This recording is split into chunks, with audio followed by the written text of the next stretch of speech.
Bismillahirrahmanirrahim. Assalamualaikum warahmatullahi taala wabarakatuh. Berita Al-Hijrah 28 Mac bersama saya Aziza Arifin dan berikut tajuk utama malam ini. LRT kerap rosak prasarana di arah cari penyelesaian. Juga pembunuh kucing dihukum penjara 2 tahun.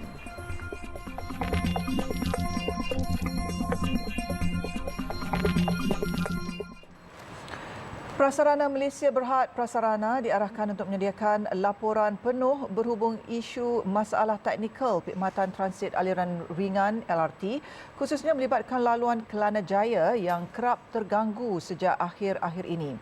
Menteri Pengangkutan Anthony Loke Siu Fook berkata beliau turut meminta pengurusi prasarana untuk melaksanakan mesyuarat khas bagi mencari punca sebenar gangguan berkenaan hingga menimbulkan kesulitan kepada ribuan pengguna terutamanya pada waktu puncak. Sebab dalam masa 2 minggu yang lalu kerap berlaku di laluan semalam di laluan Kelana Jaya, sebelum itu pada pagi semalam juga berlaku di MRT Kajang Laing, dan ini sesuatu yang kita amat mengambil perhatian secara serius, dan saya berasa amat kesal dengan apa yang berlaku, dan sudah tentu pelbagai usaha akan dilakukan untuk memperbaiki mutu perkhidmatan.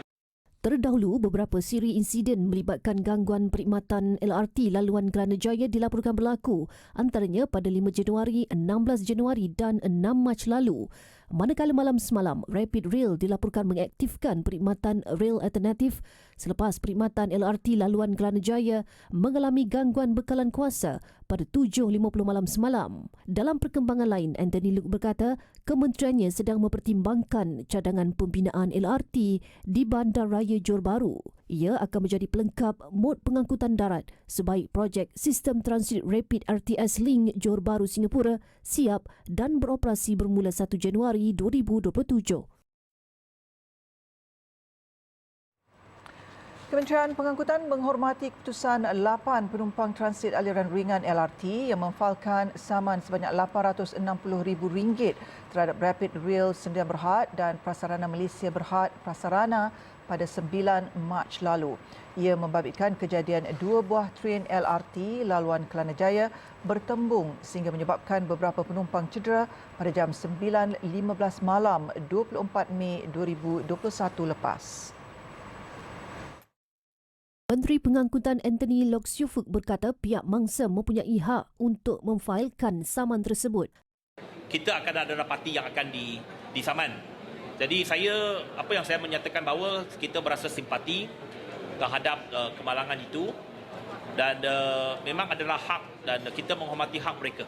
Terdahulu, 8 individu yang terbabit dalam nahas transit aliran ringan LRT laluan Kelana Jaya pada 24 Mei 2021 memfailkan saman di Mahkamah Tinggi Kuala Lumpur terhadap Rapid Rail dan Prasarana Malaysia atas dakwaan cuai kerana gagal memastikan tren beroperasi dengan selamat sehingga menyebabkan mereka mengalami kecederaan. Kesemua mereka menuntut lebih RM860,000 sebagai ganti rugi khas, am dan teladan serta faedah sebanyak 5% atas kesemua jenis ganti rugi berkenaan, kos dan relief lain yang difikirkan wajar oleh mahkamah. Sikap penduduk yang suka bersedekah terutama pada bulan Ramadan menjadikan Bandar Kota Baru tumpuan pengemis warga asing untuk menagih simpati daripada orang ramai sejak tahun 1970-an sehingga kini. Yang di-Pertua Majlis Perbandaran Kota Baru Bandaraya Islam MPKB BRI Ros Nazli Amin berkata antara lokasi yang menjadi tumpuan mereka adalah Masjid Muhammadi, Bazar Ramadan dan Kaki Lima Bank di sekitar bandar. Jadi kalau kita perhatikan sebelum ni di persekitaran Masjid Muhammadi menjadi tempat mereka ni tunggu di situ dan ianya juga menyebabkan kotoran. Selain daripada itu, ianya menimbulkan satu keadaan seolah-olah agensi jabatan-jabatan kerajaan, badan-badan NGO, masyarakat seolah-olah tidak prihatin kepada mereka ni. Sedangkan mereka ni adalah merupakan orang asing, orang luar daripada negeri Kelantan sendiri yang datang memohon ataupun kita meminta sedekah dan sebagainya. Jadi selepas daripada itu mereka meninggal ke tempat yang mereka duduki dengan cemak, dengan kotor dan sebagainya lah. Beliau berkata demikian dalam sidang selepas operasi bersepadu banteras pengemis dan gelandangan di Kota Baru hari ini. Biasanya, modus operandi yang digunakan oleh pengemis warga asing bagi meraih simpati orang ramai adalah dengan memakai pakaian lusuh selain membawa kanak-kanak kecil bersama-sama, selain ada yang turut menjaja makanan ringan. Rosnazli berkata, pihaknya percaya pengemis warga asing terutama dari negara jiran Thailand ini diuruskan oleh sindiket tertentu berdasarkan cara jawapan bila disoal selain hanya menjual barang makanan yang sama. Terdahulu, seramai 24 pegawai dan anggota terdiri daripada Majlis Perbandaran Kota Baru Bandaraya Islam MPKB BRI, Jabatan Imigresen Malaysia JIM, Jabatan Kebajikan Masyarakat JKM dan Majlis Agama Islam dan Adat Istiadat Melayu Kelantan MAIK menyertai operasi berkenaan yang diadakan bermula jam 10 pagi hingga 1 tengah hari. Seramai 14 pengemis termasuk 8 warga Thailand berusia 46 hingga 70 tahun bersama seorang kanak-kanak lelaki berusia 3 tahun serta seorang gelandangan diselamatkan dalam operasi berkenaan. Operasi ini bertujuan membanteras aktiviti mengemis, gelandangan, penjualan di kaki lima bank dan premis tanpa lesen perniagaan serta kutipan derma untuk membina masjid tanpa kelulusan MAIK. Kesemua mereka yang ditahan dihantar ke JKM bagi tindakan lanjut. Lelaki yang didakwa membunuh dan menyimpan puluhan bangkai kucing di sebuah kondominium di Ceras sebelum ini telah dijatuhkan hukuman penjara selama 2 tahun serta denda RM50,000. Hukuman tersebut dijatuhkan Mahkamah Kuala Lumpur selepas lelaki berasal dari Sarawak itu didapati bersalah kerana menyebabkan kesengsaraan hingga kematian kucing-kucing di bawah jagaannya. Menerusi perkongsian di laman Facebook Persatuan Haiwan Malaysia Animal Malaysia, Presidennya Ari Dwi Andika berkata, penzalim pembunuh kucing kondo telah dijatuhi hukuman tersebut berkuat kuasa hari ini. Jelasnya lelaki terbabit dituduh mengikut Seksyen 29/1/D Akta Kebajikan Haiwan 2015. Mengulas lanjut, Ari berkata kes itu merupakan kes presiden atau kes pertama mengguna pakai Akta Kebajikan Haiwan 2015 sejak ia diperkenalkan di negara ini. Beliau dalam pada itu mengucapkan tahniah dan syabas daripada seluruh warga Persatuan Haiwan Malaysia dan pencinta kucing seluruh negara. Sebelum ini, Ari memaklumkan puluhan bangkai yang dipercayai bangkai kucing disimpan di kondominium terbabit dan perkara itu terbongkar selepas pemilik rumah membuat pemeriksaan dan terdapat anggota badan haiwan yang dikerat-kerat selain daging dikisar lumat di dalam kondominium terbabit. Seorang wanita maut manakala suaminya dirawat di unit rawatan rapi ICU Hospital Encik Besar Hajah Kalsum HEBHK selepas makan hidangan ikan buntal pada Sabtu lalu. Pengurusi Jawatankuasa Kesihatan dan Perpaduan Negeri Johor, Ling Tian Sun berkata, mangsa mula mengalami gejala sesak nafas dan menggigil pada 3 petang dan dibawa ke hospital oleh anaknya. Suami mangsa turut mengalami gejala sama kira-kira sejam selepas isterinya mendapat gejala berkenaan. Pasangan itu dibawa ke Jabatan Kecemasan HEBHK pada 5 petang namun mangsa disahkan meninggal dunia pada 7 malam manakala suaminya dirawat di ICU. Ling berkata pasangan suami isteri itu mendapatkan bekalan ikan buntal dari penjual secara pratempahan melalui Facebook.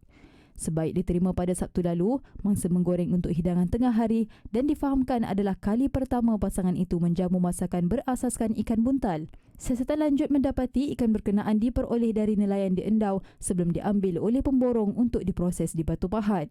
Sebanyak 15 kg ikan sudah dijual kepada masing-masing 4 pelanggan di Camik dan Paloh dan seorang di Yongpeng pada hari berkenaan. Selain pasangan terbabit, pelanggan lain belum memakan ikan buntal itu.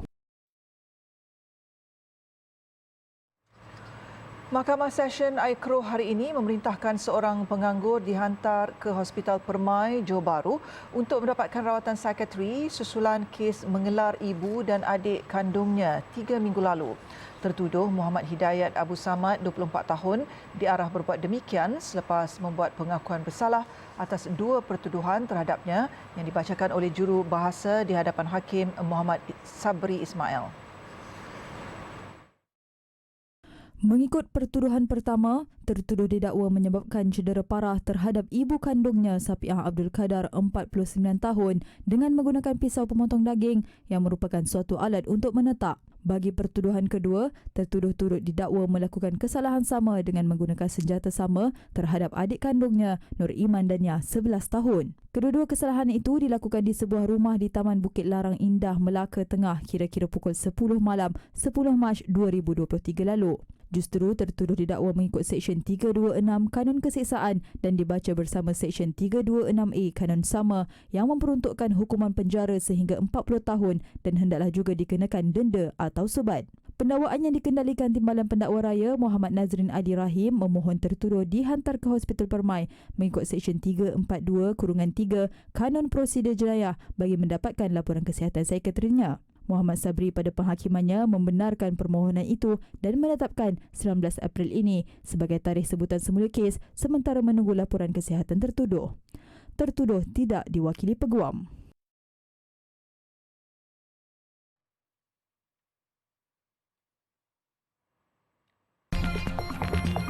Jual makanan tidak berkualiti pada harga mahal. Alhamdulillah, bertemu kembali. Tindakan tegas akan diambil terhadap peniaga bazar Ramadan yang menjual makanan tidak berkualiti dan harga yang tidak setanding kualiti makanan jika terdapat aduan rasmi terhadap mereka. Datuk Bandar Ipoh, Datuk Rumaizi Baharin berkata, aduan itu akan disalurkan terus kepada Kementerian Perdagangan Dalam Negeri dan Kos Sara Hidup KPDN bagi tindakan susulan ke atas peniaga. Menurut Datuk Rumaizi, beliau mengambil maklum ada beberapa rungutan di media sosial yang mendakwa peniaga bazar Ramadan menjual makanan yang tidak berkualiti dengan harga yang mahal. Ada orang komplain, saya pun dengar dekat dalam FB, dalam media sosial adalah sebut harga, dia kata kualiti rahmah tapi harga kayangan itu biasa. Kalau ada aduan rasmi lah. Biasanya kita akan serahkan ke bawah Kementerian Perdagangan Dalam Negeri dan Haiwan Pengguna. Datuk Rumaizi berkata demikian kepada media pada majlis berbuka puasa anjuran MBI dengan kerjasama Kelab Sukan dan Kebajikan Media Perak di Ipoh. Menurut Datuk Rumaizi, setakat ini tiada sebarang aduan rasmi kepada pihak Majlis Bandaraya Ipoh berhubung isu itu, namun pihaknya sentiasa memantau. Kebelakangan ini, pelbagai rungutan dibuat pengguna di media sosial berhubung kualiti makanan yang dijual di bazar Ramadan seperti murtabak dan roti john hangus, ulat pada ayam dan harga makanan yang agak melampau.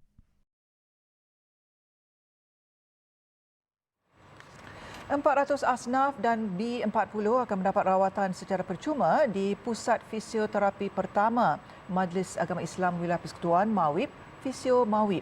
Pusat yang diwujudkan dengan kerjasama Pertubuhan Kumpulan Sokongan Komuniti Sejahtera K2S itu bertujuan bagi menyantuni mereka yang amat memerlukan rawatan tetapi tidak berkemampuan. Menurut pengurusi MAWIP, Tan Sri Muhammad Daud Bakar, perkhidmatan kesihatan yang baru ini diberikan kepada asnaf dengan keperluan mendesak terutama dalam kalangan warga emas. Fisioterapi adalah pendekatan komprehensif kepada penjagaan kesihatan dengan membantu pesakit mengembalikan dan memastikan setiap fungsi fizikal pesakit berada dalam keadaan baik. Projek ini adalah berkonsepkan win, win dan win. 3 kali menang. Win kepada pembayar zakat iaitu MAWIP sendiri, win kepada pihak pengoperasi dan juga win kepada masyarakat yang menerima rawatan di sini, asnaf khususnya. Jadi kita harap konsep win, win, win ini satu konsep yang boleh dibudayakan dan juga dia harus berdanakan dalam konteks menjantuni ikut sosial ekonomi umat Islam. Sementara itu, Presiden K2S Datuk Norazman Idris berkata, pusat fisio yang didirikan amat mengutamakan mereka yang kurang berkemampuan.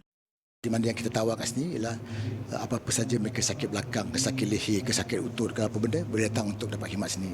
Kerana hari ini kos rawatan memang mahal. Kalau mereka nak pergi ke hospital kerajaan memang boleh pergi tapi penunggu dia kena tunggu tentu.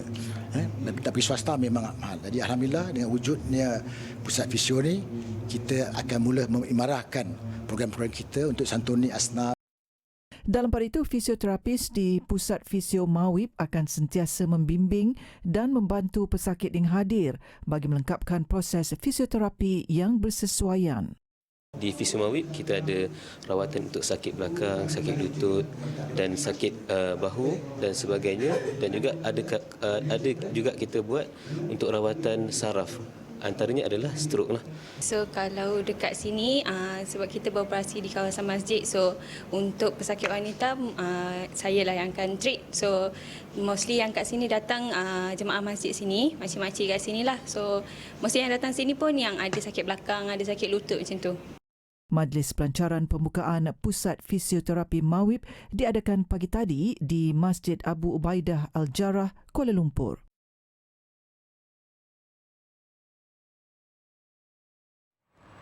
Skuad Hijrah prihatin meneruskan tradisi agihan bubur lambuk kepada orang ramai sebagaimana kelaziman sebelum ini tiap kali menyambut Ramadan. Program Tanggungjawab Sosial Korporat CSR TV Al-Hijrah yang masuk tahun ke-7 itu hari ini mengedarkan 700 lagi bubur lambuk di Terminal Bas Bersepadu TBS. Agihan bubur lambuk itu diketuai Ketua Kumpulan Integrasi Media dan Hal Ehwal Korporat Saifulizan Siddiq bersama Pengurus Keuangan TV Al-Hijrah Suzilawati Ahmad. Alhamdulillah tahun ni TV Al-Hijrah turun ke Terminal Bas Bersepadu Selatan untuk mengagihkan bubur lambuk kepada semua penumpang-penumpang untuk mengimarahkan lagi bulan Ramadan ni. Kita menggunakan 15 orang penghantar makanan, riders, untuk membawa bubur lambuk daripada tempat masak Kampung Baru ke Terminal Bas Bersepadu ni. Sementara itu, TBS dipilih sebagai lokasi edaran bubur lambuk bagi menghargai pengorbanan petugas yang berkhidmat tidak mengira waktu serta penumpang-penumpang yang menunggu dan tiba di sana. Untuk hari ini, kita mengagihkan bubur lambuk dengan kerjasama Mawib dan TV Al-Hijrah kepada 700 pack bubur lambuk lah. Esok, skuad Hijrah prihatin akan ke Masjid Hasanah Bangi untuk misi yang sama. Selain Lembah Kelang, edaran juga akan tertumpu di Sungai Petani Kedah yang dijadualkan pada 5 hingga 7 April.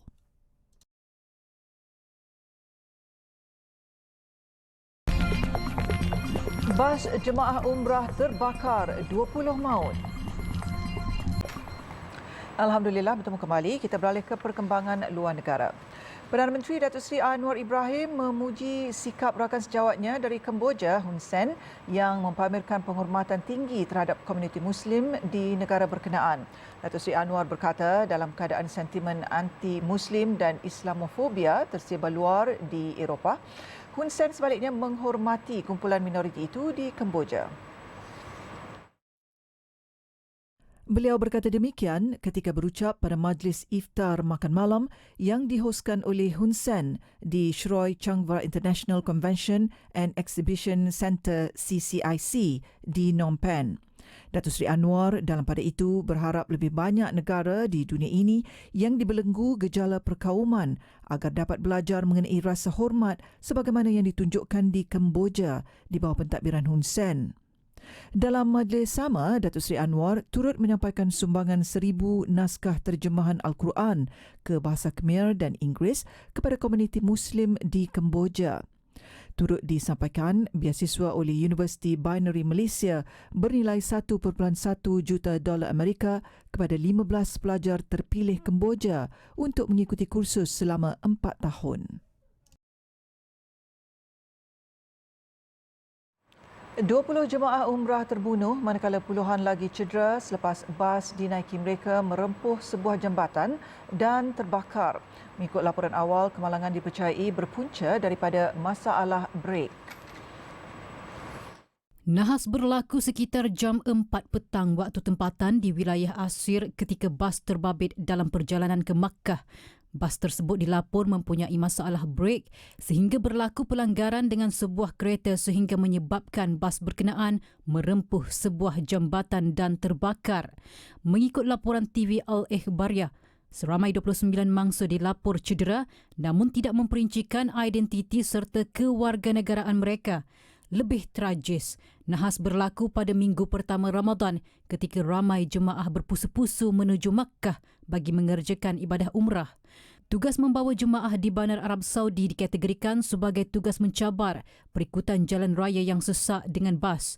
Kali terakhir kejadian seumpama itu berlaku adalah pada Oktober 2019 di mana 35 jemaah terbunuh apabila sebuah bas bertembung dengan sebuah kenderaan berat berhampiran Madinah. Tanah runtuh di Ecuador meragut sekurang-kurangnya 7 nyawa. Operasi mencari dan menyelamat terus dipergiat bagi mengesan 62 mangsa yang masih hilang. Insiden sejak Ahad lepas itu berlaku susulan hujan lebat selama berbulan-bulan dan memusnahkan kampung Alausi di wilayah Chimborazo.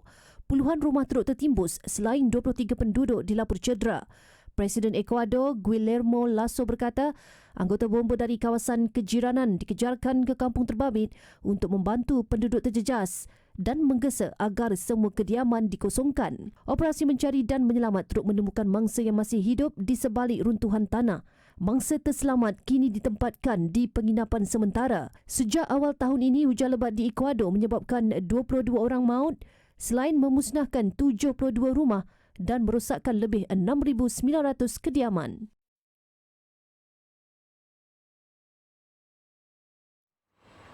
Detik cemas ketika runtuhan lombong arang batu di Republik Kongo berakhir dengan sorakan kegembiraan apabila 9 pelombong yang terperangkap berjaya keluar hidup-hidup.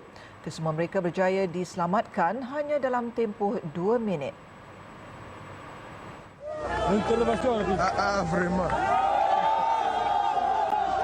Detik-detik berkenaan berjaya dirakam dan mendapat perhatian meluas di media sosial. Orang ramai bersorak kegembiraan apabila pelombong yang terperangkap berjaya keluar satu persatu menerusi laluan sempit. Terdahulu seorang lelaki dipercayai pekerja lombong bertungkus lumus menggali lombong terbabit bagi membuka laluan kepada rakan-rakannya untuk keluar. Detik seumpama itu jarang berlaku ketika Republik berkenaan kerap berdepan kemalangan di lombong arang batu. Kemalangan lombong arang batu kerap berlaku di negara Afrika Tengah yang berpunca daripada kelemahan prosedur keselamatan selain masalah kekurangan peralatan yang sesuai.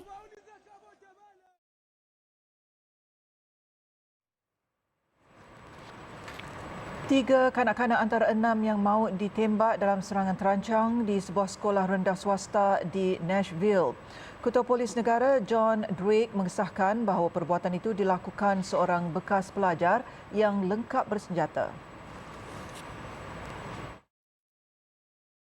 Mangsa kanak-kanak berumur 8 dan 9 tahun, manakala 3 lagi berusia antara 60 hingga 61 tahun.